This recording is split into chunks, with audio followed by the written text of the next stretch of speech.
දෙනාටම තෙරුවන් සරණයි. බුදු පියාණන් වහන්සේ නමක් විශ්වයට පහළ වෙලා දේශනා කරන ධර්මය අපිට වැදගත් වෙන්නේ මේ විශ්වයේ ඇත්ත తත්වය තේරුම් අරගෙන සංසාරයේ ඉදිරියට ගමන් කරන්න තියෙනා වූ ප්‍රමාණය අඩු කරගෙන සතර පාය දුකින් ගැලවිලා කෙසේ හෝ උතුම් වූ චතුරාර්ය සත්‍ය අවබෝධ කරගෙන නිවන් දකින්නේ කොහොමද කියලා දැනගෙන මේ මාර්ගයේ ගමන් කිරීම සඳහායි බුදු පියාණන් වහන්සේගේ ධර්මය අපට වැදගත් වෙන්නේ.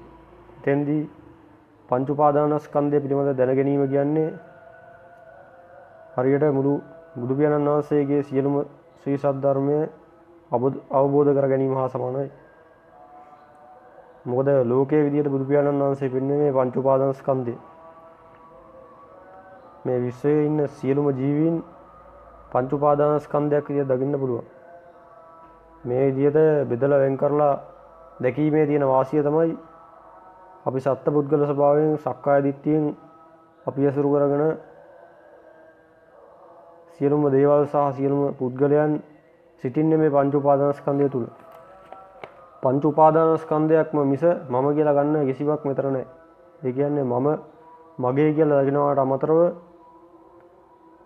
පංච උපාදානස්කන්ධයක් තමයි මේ මම කියලා කියන්නේ කියලා තේරුම් ගැනීම වැදගත් වෙනවා. මේ සක්කාය දිට්ඨිය දුරු කරලා සෝවාන් ඵලයටපත් වෙන්න මේ මාර්ගයේ ගමන් කරන සියලුම දෙනා. මේ විශ්වයේ ලෝක 31ක් තියෙනවා. මේ 31 සතර පායේ ජීවීන් ඊළඟට මනුෂ්‍ය ලෝකයේ සියලුම ජීවීන් දිව්‍ය ලෝකවල බ්‍රහ්ම ලෝකවල වැඩ ඉන්න සියලුම ජීවීන් පංච උපාදානස්කන්ධ ගොඩවල. ඒ සියලුම ජීවීන් පංච උපාදානස්කන්ධ ගොඩවල. බුදු පියාණන් වහන්සේ දුක්ඛාර සත්‍ය විදියටත් මේ පංච උපාදානස්කන්ධය වෙන්නවා.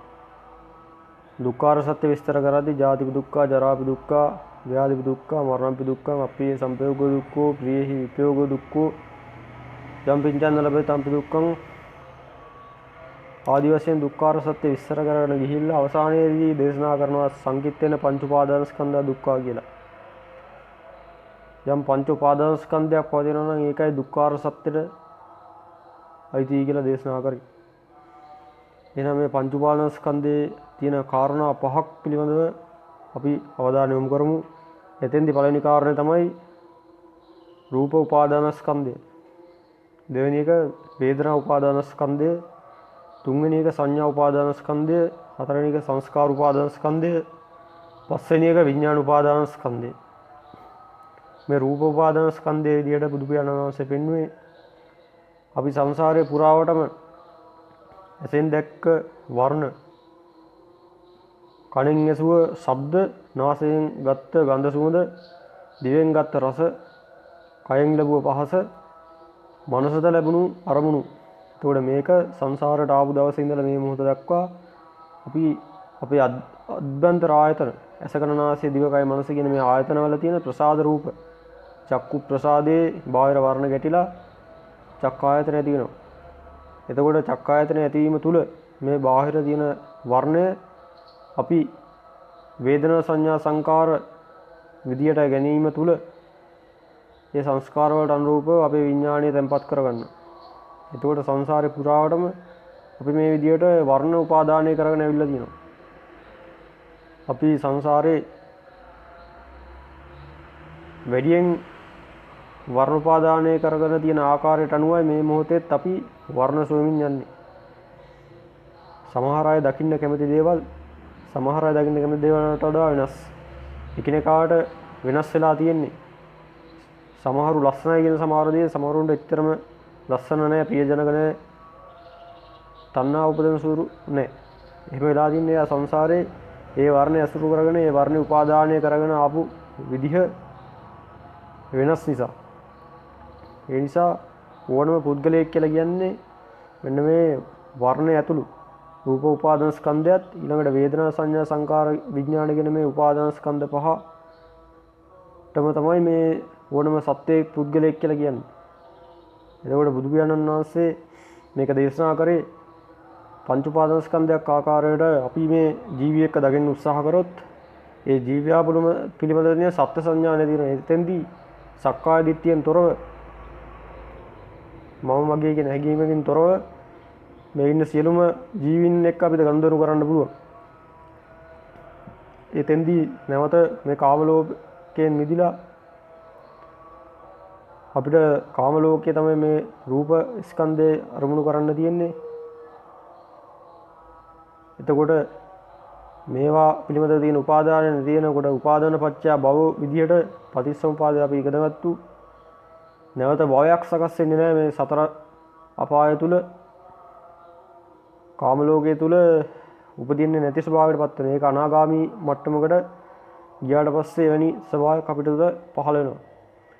ඒකට අපි තේරුම් ගත යුතු කාරණය තමයි කෙසේ හෝ පළමු සංයෝජන සක්කාය දිට්ඨිය ප්‍රහීන කරන මට්ටමකටවත් අපිට මේ පංච උපාදානස්කන්ධය තේරුම් ගන්න පුළුවන් නම් ඒක තමයි සතර පායෙන් ගැලවෙන්න විදියට අවශ්‍යවම සාධකය වෙන්නේ. සක්කාය දිට්ඨිය ප්‍රහීන කරගෙන නැවත සතර පාකට වෙන්නේ නැහැ. එහෙනම් ඔබ මේ පංච උපාදානස්කන්ධය දැනගෙන සතර සතිපට්ඨාන භාවනාවේදී සක්මන් භාවනාව තුලත් ධම්මානුපස්සනාවේ අවසාන භාවනාව විදියටත් පංච උපාදානස්කන්ධ භාවනාව අපි වඩනවා. ඒ වඩන්න මේ පංච උපාදානස්කන්ධය කියන්නේ මොකක්ද කියන එක දැන ගැනීම ඊටාම වැදගත් නිසායි මේක විස්තර කරන්නේ. පින්වතුනි වර්ණ කියලා කියන්නේ මේ බාහිර ලෝකයේ තියෙන සතරමා ධාතු ඇසුරු කරගෙන පවතින යම් රූප කොටසක් විතරයි. වර්ණය කියන දේ අපිට කවදාකවත් අල්ලන්න පුළුවන් කමක් නැහැ. කනට ශබ්දයක් විදියට ගෝචර වෙන්නේ නැහැ. ගන්ධයක් විදියට ගෝචර වෙන්නේ නැහැ. මේ අපිට කවදාකවත් ඇසෙන් සත්‍ය පුද්ගලයෝ බාහිර වස්තු දකින්න පුළුවන් කමක් නැහැ. ඇහැට කරන්න පුළුවන් එකම දේ වර්ණ දැකීම විතරයි. ඇහැට කරන්න පුළුවන් එකම දේ ආලෝකයේ කලර්ස් එහෙම වර්ණ දැකීම විතරයි. ඇහැට කවදාකවත් හැඩතල පේන්නේත් නැහැ. ඇහැට පේන්නේ වර්ණ විතරයි ආලෝකය විතරමයි. මේ ඇහැට පේන මේ වර්ණයට කිසිම වටිනාකමක් නැහැ. මේ සියලුම වර්ණ වෙනස් වෙනවා. අනිත්‍ය ස්වභාවයටපත් වෙනවා. මේ සියලුම වර්ණ හටගන්නේ රූප කලාප ඇසුරු කරගෙන. මේ විශ්වයේ පවතින සියලුම ජීවි අජීවි වස්තු රූප කලාප විදියට පෙන්වන්න පුළුවන්. මේ සියලුම රූප කලාප ඇතුළේ තියෙන්නේ සතර මහා ධාතු නිසා. පඨවි ආපෝ තේජෝ වායෝ කියන මේ සතර මහා ධාතු මේ සියලුම රූප කලාප වල අඩු වැඩි වශයෙන් පවතිනවා. ගලක් ගත්තාම ඒතර පඨවි ධාතුව වැඩි අනෙක් ධාතු තුනත් සියුම් වශයෙන් තියෙන රූප කලාප ගොඩකින් තමයි ගලක් නිර්මාණය වෙලා තියෙන්නේ. දියැලක වතුර ගත්තොත් මේ වතුර නිර්මාණය වෙලා තියෙන්නේ ආපෝ ධාතුව වැඩි පඨවි තේජෝ වායෝ අඩු සංයුතියකින් නිර්මාණය වුණු රූප කලාප ගොඩකින්. ඊළඟට මේ සුලි සුලං ආදී වායුව ගත්තාම එතන වායෝ ස්වභාවය වැඩි පඨවි ආපෝ තේජෝ කියන තුනක් සියුම් වශයෙන් ඒවයි පවතිනවා. ඊළඟට ගින්දර ඉරේලිය වගේ දෙයක් ගත්තාම තේජෝ ධාතුව වැඩි. නමුත් පඨවි ආපෝ වායෝ කියන ධාතුව සියුම් වශයෙන් පවතිනවා.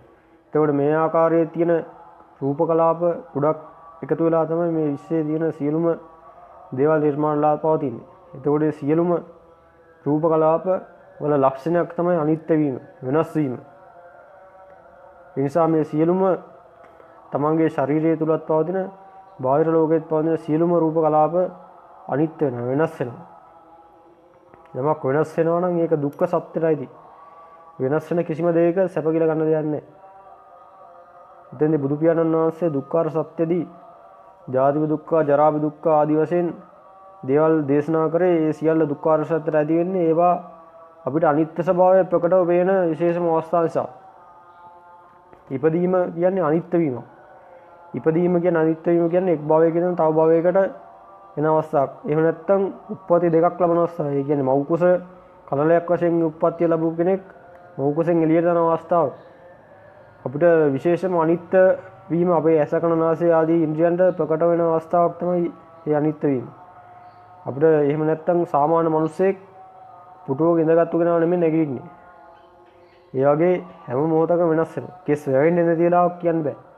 කුණ්ඩේ වැවෙන්නේ නැති වෙලාවක් කියන්න බෑ. නියපොතු වැවෙන්නේ නැති වෙලාවක් කියන්න බෑ. ඒ වගේ අපේ කය හැම මොහොතකම වෙනස් වෙනවා. මේ විශ්වයේ පවතින සියල්ලත් හැම මොහොතකම වෙනස් වෙනවා.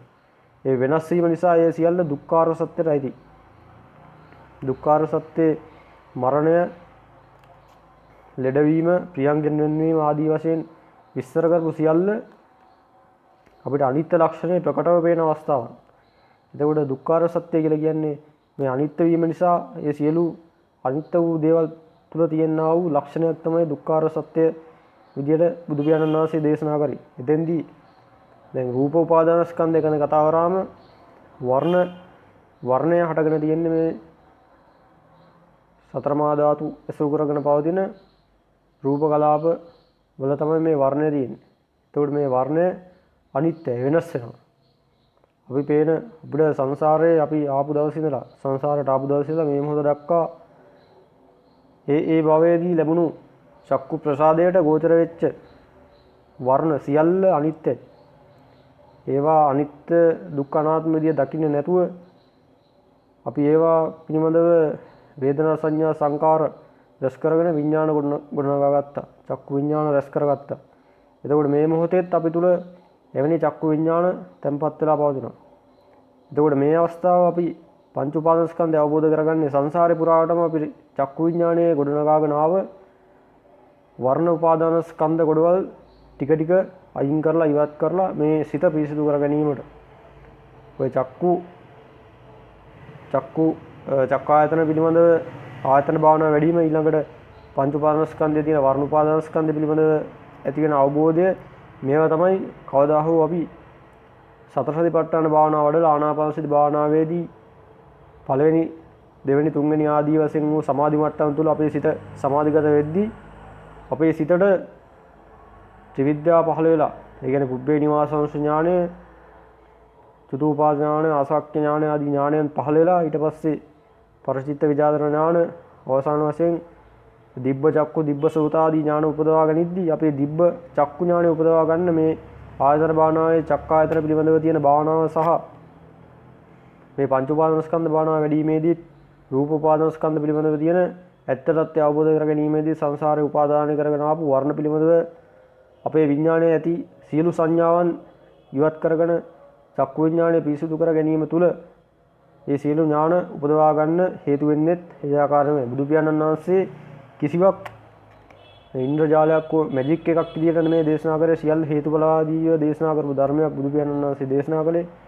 ඒ ධර්මයේ තුල මේ සියල්ල වෙන්නේ කොහොමද කියලා දැනගෙන තේරුම් අරගෙන හේතුඵලවාදයට ගැලපෙන විදියට තේරුම් අරගෙන දැනගැනීමයි වටින්නේ. එතකොට මේ වර්ණය ගැන කතා කරා වර්ණය කියලා කියන්නේ ආලෝක මාත්‍රයක් විතරමයි. ඒක අනිත්‍ය ස්වභාවයටයි දුක්ඛ සත්‍යයටයි අනාත්මයි මම වගේ කියලා ගන්න කිසිම වර්ණයක් මේ විශ්වේ නැහැ. ඊළඟට මේ රූප කලාප ගත්තා මේ රූප කලාප ඇසුරු කරගෙන මේ වර්ණය තියෙන්නේ. ඊළඟට ශබ්දයත් එහෙමයි. ශබ්දය කියලා කියන්නේ අපිට කවදාවත් අහවල් කෙනාගේ කටහඬ කියලා දෙයක් ඇත්තටම අහන්න බෑ. අපිට ඇහෙන්නේ වායු ගෝලයේ කම්පන වෙච්ච කම්පන මාත්‍රයක් විතරයි. මේ සියලු ශබ්ද ලෝකයේ කියන සියල්ලමත් මේ සතර මහා ධාතු එහෙම නැත්නම් රූප කලාප ඇසුරු කරගෙන තියෙන දේවල්. මේ සියලු ශබ්දයත් අනිත්‍යයි, දුක්ඛ සත්‍යයයි, අනාත්මයි. මම මගේ කියලා ගන්න පුළුවන් දේවල් නෙමෙයි. එතකොට මේ විදිහට ශබ්දය පිළිබඳව වර්ණ පිළිබඳව අපි කල්පනා කරද්දී අපි සංසාරයේ උපාදාන වශයෙන් ගෙන ආපු ඒවා ටික ටික අහෝසි වෙන්න එහෙම අපි ගන්න අවබෝධය හේතු වෙනවා. අපි සංසාරයේ එක එක වර්ණ වලට උපාදානයක් ඇතුව ආවනම් මේ මොහොතේ අපි වැඩියෙන්ම දකින්න කැමති ඇසපිනවන්න කැමති ආකාරය අනුව අපිට ඒක තේරුම් ගන්න පුළුවන්. එතෙන්දී මේ රූප ගැන මෙනෙහි කරලා මේ රූප මේවා වර්ණ මාත්‍රයක් විතරයි මේක කර්මජ රූප එහෙම නැත්නම් රූප කලාප සමූහයකින් තමයි මේ වර්ණය නිර්මාණලා තියෙන්නේ. මේ වර්ණ සියල්ල අනිත්‍යයි වෙනස් වෙනවා දුක්ඛ සත්‍යයයි අනාත්මයි කියලා මෙනෙහි කරන්න පුළුවන්. ශබ්දයත් එහෙමයි රූප කලාප වල ඇසුරෙන් තමයි මේ ශබ්ද උපදින්නේ. ඒ සියල්ල වෙනස් වෙනවා දුක්ඛ සත්‍යයයි අනාත්මයි. ගන්ධයත් එහෙමයි අනිත්‍යයි දුක්ඛ අනාත්මයි. සියලුම රසත් අනිත්‍යයි දුක්ඛයි අනාත්මයි. සියලුම පහස අපිට කයට පහස දැනෙනවා කියලා කියන්නේ අපිට කිසිම කෙනෙක් අල්ලන්න පුළුවන් කමක් නැහැ.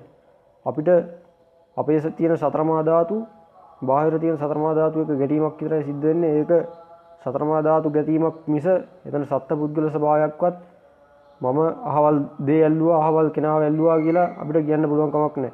එහෙනම් මේ ස්පර්ශයත් ස්පර්ශ වෙන සතර මහා ධාතු එහෙම නැත්නම් කර්මජ රූප එහෙම නැත්නම් රූප කලාප මේ සියල්ල අනිත්‍යයි දුක්ඛ සත්‍යයයි අනාත්මයි. ඒ නිසා අපිට බාහිර ලෝකේ ඇසකරනාසය දිවකය මනස කියන මේ අධ්‍යාත්මික ආයතන හයට බාහිර වශයෙන් පවතින වර්ණ ශබ්ද ගන්ධ රස පහස ධම්මගෙන මේ බාහිර අරමුණු ස්පර්ශ වීමේදී ඒ ස්පර්ශ වෙන්නා වූ සියලුම අරමුණු අනිත්‍ය ස්වභාවයටයි බව අපිට තේරෙනවා. දුක්ඛ ස්වභාවයටයි අනාත්ම ස්වභාවයටයි. ඒකයි මේ ත්‍රිලක්ෂණයට දාලා ඒ සියල්ල අපි මෙනෙහි කරනවා. එතෙන්දී අපිට සාපේක්ෂව අපි වැඩියෙන්ම උපාදානය කරගෙන ඉන්න අපිට නැතුව බැරි දකින්න නැතුව බැරි සියලුම වර්ණ අපි දන්නවා අපි දකින්න වැඩියෙන්ම කැමති වර්ණ මොනවද කියලා. එතකොට ඒවා අරගෙන මේවා මේ ඇසුරු කරගෙන තියෙන්නේ රූප කලාප ඇසුරු කරගෙන තමයි මේ වර්ණ තියෙන්නේ. නැත්නම් සතර මහා ධාතු වලින් නිර්මාණය වෙච්ච රූප කලාප තුලින් තමයි මේ වර්ණ ඇවිල්ලා තියෙන්නේ. මේ වර්ණය කියන ආ රූපයත් අනිත්‍යයි වෙනස් වෙනවා. ඒක දුක්ඛ සත්‍යයයි අනාත්මයි කියලා මෙනෙහි කරන්න පුළුවන්. ඊළඟට අපි කැමති සියලුම ශබ්දත් මේ විදිහට අනිත්‍ය ලක්ෂණයට අයත් වෙනවා දුක්ඛ සත්‍යයයි අනාත්මයි කියලා මෙනෙහි කරන්න පුළුවන්. ඊළඟට මේ රූප කලාප පිළිබඳ තවත් අවධානය යොමු කරලා බලමු. අපේ ශරීරය ගත්තොත් මේ ශරීරයේ රූප කලාප අපේ කර්මයත් එක්ක අපේ සිතුවිලිත් එක්ක කර්මජ රූප විදියට පවතිනවා. ඉස්මුදිනන පාදාන්තය දක්වා මේ සියලුම දේ අපේ සිතුවිලි මත අපේ කර්මජ රූප වෙනස් වෙනවා. එතකොට අපේ එක කර්මජ රූපයක් එහෙම නැත්නම් රූප කලාපයක් ගත්තොත් ඒක තුල පඨවි ආපෝ තේජෝ වායෝ කියන ලක්ෂණ පවතිනවා. අපේ ශරීරය පඨවි විදියට සම්පූර්ණ අයින් කරන්න බෑ. කය පඨවි ටික වෙනම ආපෝ ටික වෙනම වායෝ ධාතු වෙනම මෙහෙම වෙන් කරලා කය වෙන් කරන්න පුළුවන් කමක් නැහැ. මේ කය නිර්මාණලා තියෙන කුඩා රූප කලාප සමූහයකින්. ඒ රූප කලාප සියල්ලම එක රූප කලාපයක් අරගෙන බැලුවොත් ඒ රූප කලාපයේ පඨවි ආපෝ තේජෝ වායෝ කියන ලක්ෂණ හතරක් තියෙනවා. මේ පඨවි ආපෝ තේජෝ වායෝ කියලා කියන්නේ ලක්ෂණ හතරක්. පඨවි කියන්නේ තද කියන ලක්ෂණය. මේක කය ස්පර්ශයට විතරමයි ගෝචර වෙන්නේ. ඇසෙන් දකින්න පුළුවන් දෙයක්වත් නෙමෙයි, කනෙන් අහන්නත් බෑ, නාසයෙන් ගන්ධයෙන් දිවෙන් මනසෙන් අරමුණු කරන්න පුළුවන් දෙයක් නෙමෙයි. කයේ ස්පර්ශය නිසා ඇති වෙන වේදනාවකින් හෝ සංඥාවකින් අපිට ග්‍රහණය වෙන දෙයක් තමයි පඨවි කියලා කියන්නේ. ආපෝ ධාතුවත් එහෙමයි, තේජෝ වායෝ ධාතුත් එහෙමයි. තද ස්වභාවයේ පඨවි ධාතුව, වැగిරෙන ස්වභාවයේ ද්‍රවමය ස්වභාවයේ ආපෝ ධාතුව, වායුමය ස්වභාවයේ වායෝ ධාතුව, උෂ්ණත්ව ස්වභාවයේ තේජෝ ධාතුව. එතකොට මේ ධාතු හතර මේ සියලුම කර්මජ රූප එහෙම නැත්නම් රූප කලාප තුල පවතිනවා. මේ සියල්ල අනිත්‍යයි වෙනස් වෙනවා. දුක්ඛ සත්‍යයයි. ඒක අනාත්මයි. එහෙනම් මේ රූප කලාප ඇසුරු කරන තියෙන වර්ණ ශබ්ද ගන්ධ රස පහස ධම්ම කියන මේ සියල්ල අනිත්‍යයි දුක්ඛයි අනාත්මයි. ඊළඟට වේදනා උපාදාන ස්කන්ධය කියලා කියන්නේ සංසාරේ පුරාවටම මේ විදියට අසගණනාසය දිවකය මනස කියන අභ්‍යන්තර ආයතන වලට ස්පර්ශ වෙච්ච වර්ණ ශබ්ද ගන්ධ රස පහස ධම්ම කියන මේ දේවල් ස්පර්ශ වීමත් එක්ක චෛසිකයක් පහළ වෙනවා. ඒ චෛසික වේදනා චෛසිකය. මේ වේදනා චෛසිකය සැප වේදනා කයි ස්පර්ශයත් එක්ක සැප දුක් උපේක්ෂා විඳින්න තියෙනවා. ඊළඟට මනස ස්පර්ශයත් එක්ක සෝමනස්ස දෝමනස්ස විඳින්න තියෙනවා. මේ සියලුම දීන් සංසාරේ තාපු දවස් ඉඳලා මේ මොහොත දක්වා එක එක භවවල ස්පර්ශයත් එක්ක ආපු මේ වේදනා සියල්ල හොඳ වේදනා අපි පවත්වා ගැනීමට ඒවා හොඳයි කියලා ඒ උපාදානයක් ඇති කරගෙන අපි තුල ඒවා උපාදාන වශයෙන් පවතිනවා. විඥාණය තැම්පත් වෙලා තියෙනවා. අපේ සිතේ තැම්පත් වෙලා තියෙනවා. ඊළඟට නරක වේදනාවන් අපි තුවාලයක් වුණොත් කවුරු හරි ගැහුවොත් බැන්නොත් ඇති වෙන දෝමනස් වේදනාව, ගැහුවොත් ඇති වෙන කායික දුක් වේදනාව, කවුරු හරි හොඳට උඩු අත ගන්න වෙලාවට ඇති වෙන සුඛසාගත කාය විඥානයත් එක්ක ඇති වෙන සැප වේදනාව, ඊළඟට සාමාන්‍ය වෙලාවට හුලඟක් වගේ දෙයක් දැනෙද්දී ඇති වෙන උපේක්ෂා සාගත එහෙම නැත්නම් උදාසීන සාගත වේදනාව, ඊට පස්සේ කවුරු හරි වර්ණනා කරොත් ඇති වෙන සෝමනස් සාගත මනස ස්පර්ශයත් එක්ක ඇති වෙන වේදනාව, මේ සියලුම වේදනා ආකාරයන් අපි සංසාරයේ හොඳ දේවල් පවත්වා ගැනීමටත් නරක වේදනාවන් ඉවත් කර ගැනීම සඳහා දරන උපාදානයකුත් වශයෙන් සියලු වේදනාවන් උපාදාන වශයෙන් අපි සංසාරයේ යස් කරගෙන ආවා. ඒ සියලු උපාදාන වශයෙන් ගත්ත සියලුම වේදනාවන් මේ මොහොතේත් අපිට වර්තමානයේත් අපිට බාහිර දින වර්ණ ශබ්ද ගන්ධ රස පහස කියන දේවල් මේ ద్వාර තුලින් ඇතුළට ඇවිල්ලා ඒවා ආයතන විදියට සකස් වෙද්දී අපි ඒවා පිළිබඳව ඒවා ස්පර්ශ වෙද්දී ඒවා නිසා ඇතිවෙනා වූ සියලු වේදනාත් අනිත්‍ය ස්වභාවයටපත් වෙනවා. ඒ සියල්ල අනිත්‍යයි.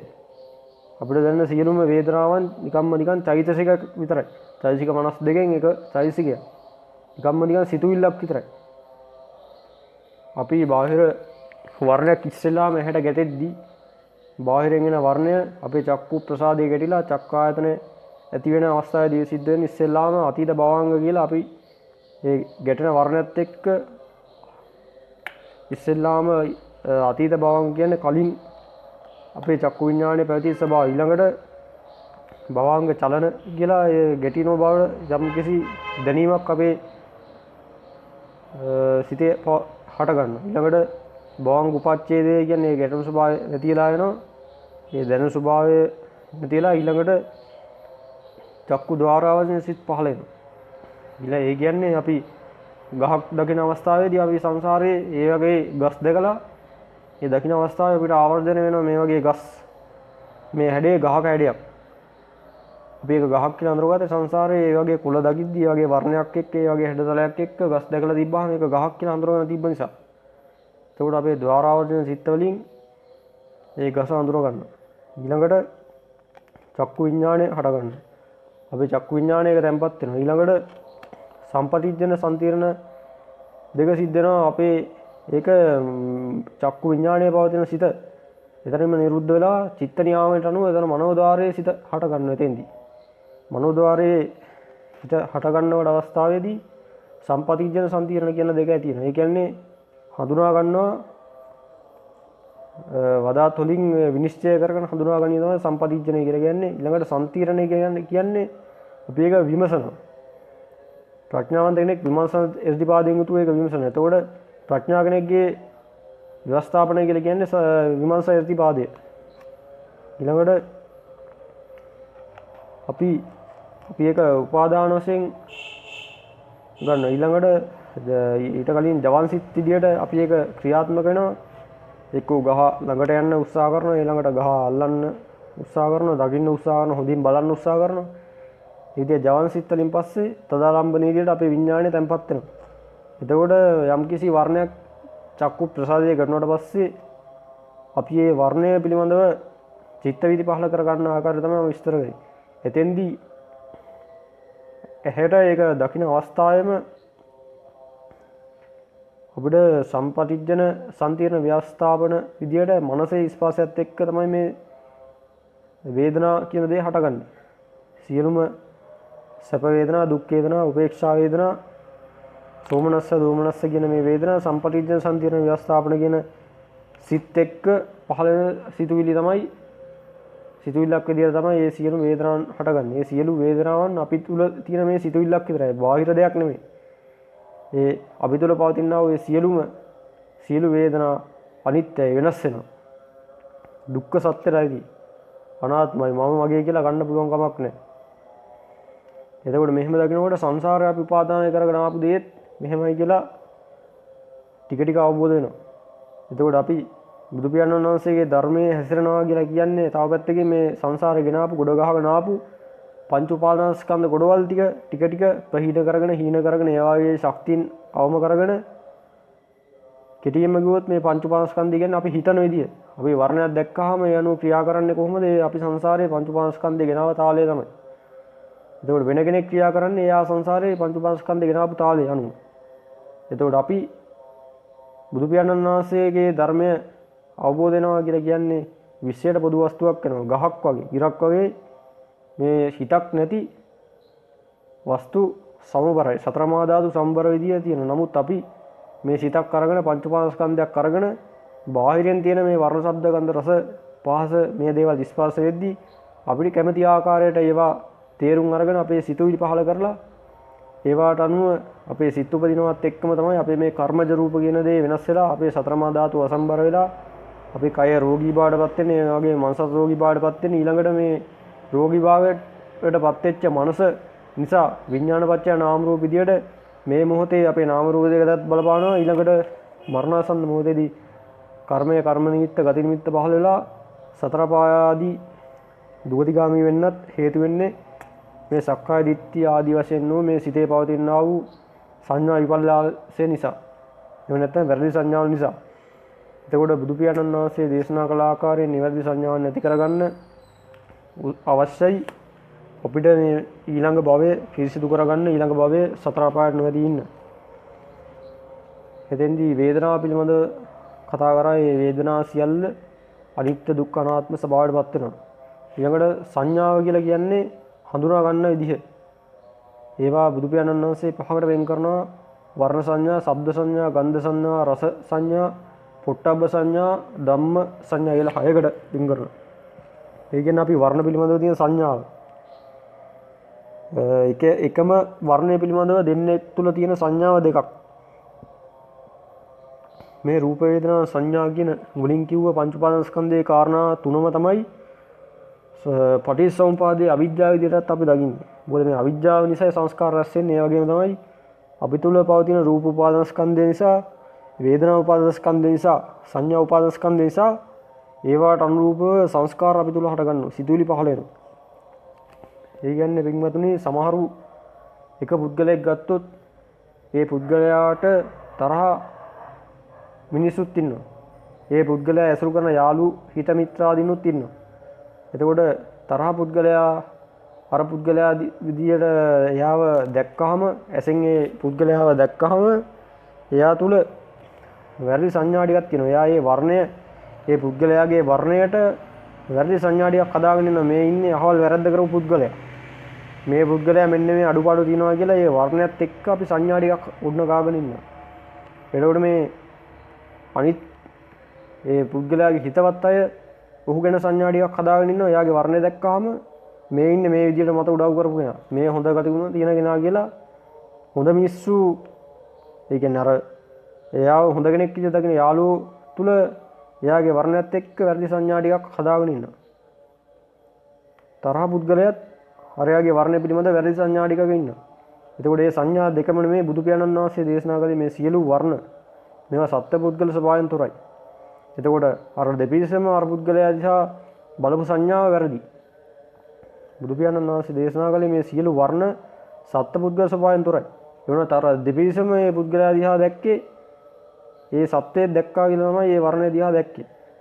ආලෝක මාත්‍රයක් විදියට නෙමෙයි අහවල් මිනිස්සයා විදියට තමයි මේ වර්ණය සංඥාවෙන් හඳුනාගෙන තිබ්බේ. මේ විදියට හොඳ ගතිගුණ තියෙන මිනිස්සෙක්ගේ වර්ණය මේ දකින්නේ කියලා තමයි ඒගොල්ලෝ හිතුවේ. අනිත් පිරිස හිතුවා මේ විදිහේ වැරදි කරපු කෙනාගේ ඒ පුද්ගලයාගේ වර්ණය මම මේ දකින්නේ කියලා. නමුත් බුදු පියාණන් වහන්සේ දේශනා කරන්නේ එහෙන් පේන්නේ මේ වර්ණ මාත්‍රයක් විතරයි. ඒක සත්‍ය පුද්ගල ස්වභාවයක් නෑ. හැඩ පේන වර්ණය සත්‍ය පුද්ගල ස්වභාවයක් නෑ. අපි එහෙන් පේන කෙනා අල්ලන්න යනවා නම් අපිට ඒ වර්ණය කවදාකවත් අල්ලන්න බෑ. අතර අහු වෙන්න ගිහිල්ලා කරට අත දැම්මොත් එහෙම අහු වෙන්නේ යා කරේ තියෙන සතර මහා ධාතු තමයි අපේ කයට දැනෙන්නේ, ගෝචර වෙන්නේ. එතකොට ඒක වර්ණය ඇල්ලුවා වෙන්නෙත් නෑ. ඒ වගේ අපි මේ සයින්ද්‍රයන්ට ගෝචර වෙන වර්ණ ශබ්ද ගන්ධ රස පහස කියන මේ භාවිත කාරණා සියල්ල අපි සංඥා වලින් ඒවට ගෝචර වෙන සියල්ල සංඥා වලින් වැරදි සංඥාවන් හදාගෙන තියෙනවා. ඒ දකින්න දේ අල්ලන්න පුළුවන් කියලා සංඥාවකුත් අපි ගාව තියෙනවා. ඊළඟට අපි සින්දුවක් අහන වෙලාවේ ඒ සින්දුව කෙනෙක් නා බලන්න පුළුවන් කියලා අපි ඒ සද්දය පිළිබඳ සංඥාවක් හදාගෙන ඉන්නවා. අම්මා ඇවිල්ලා පුතා කියලා කතා කරාට පස්සේ පුතා කියන සද්දය කණෙන් ඇහෙද්දි ඒ શબ્දයත් එක්ක අම්මා ඇවිල්ලා ඇති ඉස්සරහා මේ විදිහට හිටගෙන ඉන්නවා කියලා චිත්ත රූප අපිට වෙනවා. එතකොට ඒ શબ્දය පිළිබඳව අපිට තියෙන වැරදි සංඥා නිසා තමයි ඒ ඇහෙන શબ્දය දකින්න පුළුවන් දෙයක් කියලා අපි තුල අවිද්‍යාවක් තියෙන. එහෙම නැත්නම් වැරදි සංඥාවක් තියෙන්නේ. ඒ විදිහට වර්ණ පිළිබඳව, ශබ්ද පිළිබඳව, ගන්ධ පිළිබඳව, රස පහස පිළිබඳව ධම්ම කියන අරමුණු මනසට කල්පනා වෙනවා කියන මේ අරමුණු තමයි ධම්ම කියලා කියන්නේ. ඒවා පිළිබඳව අපි තුල තියෙන මේ සංඥාව ඒකත් අනිත්‍යයි, වෙනස් වෙන දෙයක්. මොකද අපි තුල බුදු පියාණන් වහන්සේ දේශනා කළ නිවැරදිම සංඥාවක් නැහැ. එහෙම සංඥාවක් තිබ්බත් ඒකත් අනිත්‍ය ස්වභාවයටපත් වෙනවා. ඒ වගේම අපි තුල මේ මොහොතේ පවතින සියලුම සංඥාවත් අනිත්‍ය ස්වභාවයටපත් වෙනවා. ඊළඟට මේ රූප වේදනා සංඥා කියන මේ කාරණා තුන තමයි අවිද්‍යාව කියලා කිව්වේ. එතකොට මේ අවිද්‍යාවට අනුරූප තමයි සංස්කාර හටගන්නේ. එන මේ පංච උපාදානස්කන්ධයේ ඊළඟ අංගය තමයි සංකාර කියලා කියන්නේ. එහෙම නැත්නම් සිතුවිලි. මේ සිතුවිලි කියන දේත් අපි සංසාරේ උපාදානය කරගෙන ආවා. සංසාරයට ආපු දවසේ ඉඳන් මේ මොහොත දක්වා සයේන්ද්‍රවණ්ඩ ගෝචර වෙච්ච දේවල් එක්ක රූප වේදනා සංඥා අපි තුල පැවතුණු ස්වභාවයට අනුරූපව අපි සංඥා සංස්කාර ගොඩනගා ගත්තා. ඒ කියන්නේ සිතුවිලි. කල්පනා කරනවා කියලා කියන්නේත් ඒකමයි. බුදු පියාණන් වහන්සේ මෙතෙන්දී උපමා ටිකකුත් දේශනා කරලා තියෙනවා. මේ රූපය හරියට පෙන බිඳුවක් වගේ තමයි පෙන්වන්නේ. ඒ කියන්නේ අපි උපාදාන වශයෙන් ගොඩනගාගත්තු වර්ණ ශබ්ද ගන්ධ රස කියන මේ දේවල් රූප කලාපات එක්ක තියෙන දේවල්. එතකොට මේ රූප කලාපයක් ගත්තාම මේක හරියට පෙන බිඳුවක් වගේ. පෙන ගොඩක් ඈතින් දැක්කාම ඒක වෙනස් වෙන්නේ නැති ස්ථාවර දෙයක් වගේ පෙවුනත් ලං වෙලා හොඳට නිරීක්ෂණය කරොත් හැම මොහොතකම බිනි බිනි හදගන්න දෙයක් තමයි පෙන කියලා කියන්නේ. එතකොට මේ සියලුම රූප කලාපත් එහෙමයි. එතකොට ඒකයි බුදු පියාණන් වහන්සේ මේ සියලුම රූප කලාප පෙන පිඬුවකට උපමා කරේ. ඊළඟට වේදනාව හරියකට දිය බුබුලක් වගේ. වැස්ස කාලයකට වහලෙන් වතුර වැටෙනකොට බිම තියෙන වතුරට වතුර බිඳුවක් වැටුනාම උඩට එකපාරටම ඉස්සිලා දිය බුබුලක් වගේ එකක් හටගන්නවා. එතකොට මේ දිය බුබුල අර වතුර බිඳුව වතුරේ ස්පර්ශ වීමත් එක්ක උඩට ආපු తాවකාලික ස්පර්ශයෙන් සැදීච්ච తాවකාලිකව හේතු ඵලවාදී හටගත්තු එක්තරා දෙයක්.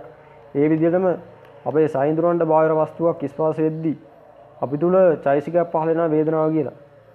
එතකොට මේ වේදනාව කියන චෛසික හේතුවක් නිසා හටගත්තු ඵලය. ඒ කියන්නේ ස්පර්ශය නිසා හටගත්තු ඵලයක් මිස ඒක ඇති වැඩගත්කමකට ගන්න පුළුවන් දෙයක්වත් මොකක්වත් නෙමෙයි. මේක අනිත්‍ය ස්වභාවයේ තියෙන දෙයක්. ඊළඟට මේ සංඥාව හරියට මිරිඟුවක් වගේ. මිරිඟුව බුදු පියාණන් වහන්සේ දේශනා කරන මේ සංඥාවත් එහෙමමයි කියලා. මිරිඟුවක් කියන්නේ ඇත්තටම තියෙන්නේ නැති දෙයක්. මුවෙක් ඈත තියෙන මිරිඟුවක් වතුර කියලා රැකිලා ඒ දෙස දුවගෙන ගිහිල්ලා ළඟට ගියාට පස්සේ එතන වතුර නැහැ කියලා ඈතින් තවත් මිරිඟුවක් පේනකොට ඒ මිරිඟුව පස්සේ දුවගෙන යනවා. ඒ වගේම අපේ සියලුම අවිද්‍යාව සහිත සියලුම සත්‍යයන් මේ වගේමයි. ඒ කියන්නේ වැරදි සංඥාවකින් අපි යනවා. අපි හිතනවා අහවල් දේ තියෙනවා, අහවල් ගේ තියෙනවා, අහවල් මිනිස්සෙක් ඉන්නවා.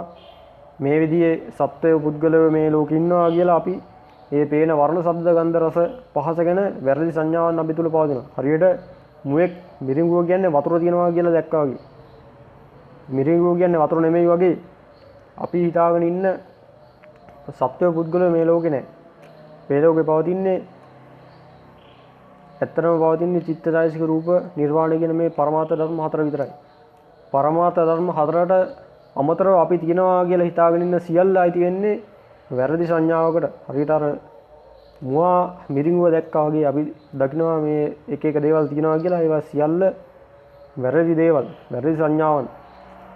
ඊළඟට මේ සංස්කාර මේ වැරදි රූප වේදනා සංඥා කියන දේත් එක්ක හට ගන්නා වූ වැරදි සංස්කාරයන්. ඒක හරියට කේල් ගහක පොතු ගලවගෙන යනවා වගේ.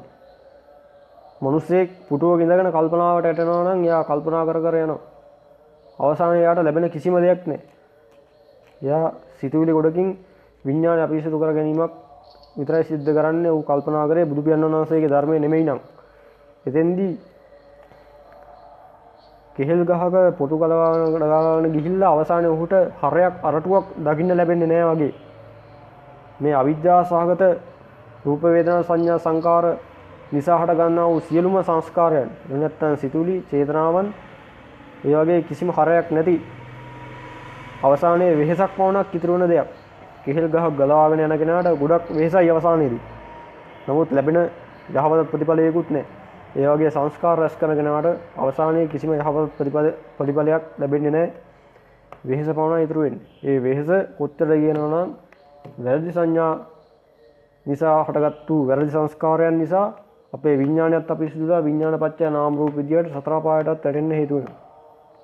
ඒකයි ඊටම භයානක සංසාර ගමනක් තියෙන. ඒ නිසා මේ පංච උපාදානස්කන්ධයේ තියෙන රූප වේදනා සංඥා සංකාර අපි හරියට අවබෝධ කරගන්න අවශ්‍යයි. ඊළඟට මේ විඥාන උපාදානස්කන්ධය කියලා කියන්නේ සංසාරේ පුරාවටම අපි ගෙනාපු සිත චක්කු විඥානය කියලා කියන්නේ චක්කු ප්‍රසාදයේ වර්ණයක් ගැටිලා ස්පර්ශයත් එක්ක වේදනා සංඥා සංස්කාර හටගද්දී ඒ අපි සංස්කාර එහෙම නැත්නම් සිතන ආකාරයත් එක්ක අපි චක්කු විඥාන ගොඩනගා ගන්නවා. ඒ දැක්කේ අහවල් දෙය කියලා චක්කු විඥානය අපි ඒක තැම්පත් කර ගන්නවා. එතකොට මේ විදිහට සෝත විඥානයත් අපි සකසා ගන්නවා. සෝත විඥානයත් උපාදාන වශයෙන් සංසාරේ ගේනවා. ඊළඟට ගාන විඥානය, ජීවහා විඥානය ආදී වශයෙන් මේ සියලුම විඥාන අපි ගෙනල්ලා තනි විඥානයක් කියනවා. ඒක තමයි සිත කියලා කියන්නේ. එතකොට මේ සිත කියන එකත් අපි උපාදාන වශයෙන් සංසාරේ අරගෙන යනවා. එතකොට මේ පහ තමයි ජීවියෙක් කියලා කියන්නේ. මම කියලා කියන්නේ වෙන මොකුත් නෙමෙයි. රූප වේදනා සංඥා සංකාර විඥාන කියන පහකට. එතකොට මේ විශ්වයේ ඉන්න සියලුම ජීවීන් මේ වගේ පහක්. එතකොට මේක අපිට මේක තේරුම් අරගෙන මේක හරියටම අපිට ප්‍රත්‍යක්ෂව අවබෝධ වෙන්නේ අනුභූතියට අහු වෙන්නේ සතර සතිපට්ඨානේ භාවනාව වඩලා අපි ආනාපාන සති භාවනාව වඩනවා. ඒ වඩන ආනාපාන සති භාවනාවේදී අපිට ත්‍රිවිද්‍යා පහළ කරගෙන ඉන් එහාට අපේ සිත සමාධිමත් කරගෙන අපිට ප්‍රඥාවෙන් අපේ සිතට චිත්තයට මේ කාරණේ දකින්න පුළුවන් වෙන අවස්ථාවේදී තමයි හරියටම අපි පංච උපාදානස්කන්ධය දැක්කා වෙන්නේ. එතකන් අපි භාවනා කරන්න ප්‍රැක්ටිස් කිරීමක් විතරයි වෙන්නේ. එතකොට මේක මේ පංච උපාදානස්කන්ධය කියන්නේ එක මොකක්ද කියලා දැන ගැනීම භාවනා කරන්න උදව්වක් උපකාරයක් වෙනවා. එතකොට මේ කාරණා දැන ගැනීම ඊටාම වටින දෙයක්. එතකොට මේ අවබෝධයත් එක්ක සතර සතිපට්ඨාන භාවනා වැඩිීමේදී සක්මන් භාවනාවේදී පංච උපාදානස්කන්ධ මෙනෙහි කරනවා.